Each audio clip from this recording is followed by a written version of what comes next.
from the tipsandyips.com. Today I'm going to do an overview of the Fantasy National Golf Club site. It's my favorite site to use for DFS research. Just has an insane comprehensive amount of stats, and it's very easy to use and help you identify players for each week in DFS. So this is the landing page you get to when you come to the site. I'll just start right at the top and work my way down. The first thing you can do here is kind of select your pricing source. So depending on what site you're playing on, they have DraftKings, FanDuel, Fantasy Draft, just the field, and betting odds. And then obviously they have DraftKings Weekend too. So right underneath that, they have 4 different tabs here. You can look at past course conditions, course breakdown for the week, recent results for the players, and tournament history here for the players. And I'll do another video on each of these tabs to give you a more in-depth breakdown of what those have to offer. Directly underneath that, you'll see your player pool here, right? So this is all the players on the site this week, sorted by default from price high to low.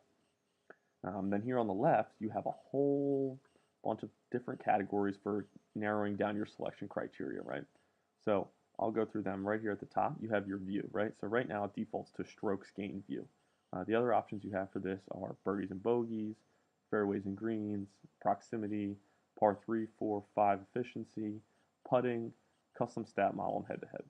Custom stat model I found to be extremely valuable, and I will go over that in another video for how to use it, how to utilize that. Beneath that, you can select different sample sizes. It defaults to 50 rounds. You can do anything from 4 to a rolling report. 4 and 8 and 12, 24 kind of gives you a nice snapshot of recent form for players and how they've been playing and trending in their recent play. And then if you look at some of the longer criteria, you can get a nice baseline for these players and how they are in general over the course of their career. Underneath that, you can select the time frame. Another way to narrow down recent form and kind of a long-term baseline. Beneath that is all the courses on tour. So what you can do is you can multi-select different courses, right? And this is useful if you know some course comps for that week and you want to look at how players played on similar courses. Beneath that, you have the season you can narrow it down by, scoring relative to par. So for this week, an example, the Honda's playing very difficult, so you could narrow down the criteria by selecting difficult. The type of greens, this is something that's very popular and I like to use. POA being common on the West Coast. Now that we're back in Florida, Bermuda greens would be something I would select.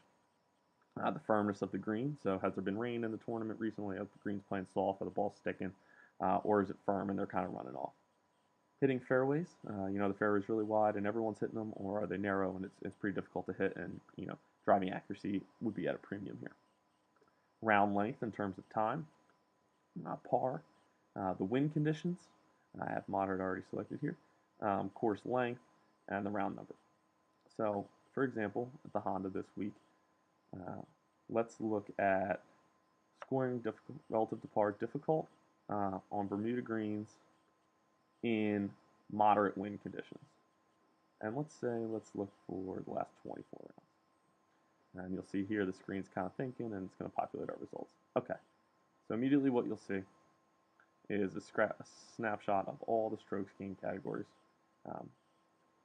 And what the nice thing about this is they highlight it in green, a dark green, light green, and red. So it gives you an easy visual for how a player lines up. So obviously here, look at Rory. Boom, boom, boom, boom. Rory looks like a great play this week.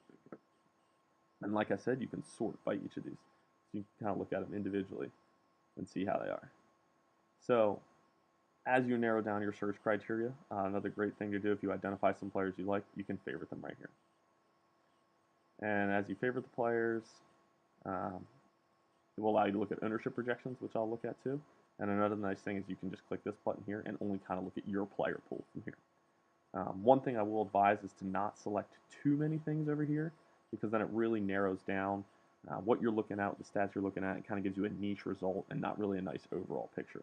So select a couple, maybe unclick them, select a different view if you want to look at that. Last thing in the overview here is the menu up top. They have another couple things you can look at. You can compare cross-site pricing, which is a nice tool to use if you're playing across multiple sites and helps you select which guys you should play where. A lineup generator, so after you have a nice player pool, you can use the lineup generator to create multiple lineups for you. There are ownership projections, which are very useful, and the simulator data. So what they do here is they simulate 1,000 rounds for all the similar shots that will be played, and it kind of populates different results for the number of cuts the guys made, number of top 20s, top 10s, wins, etc.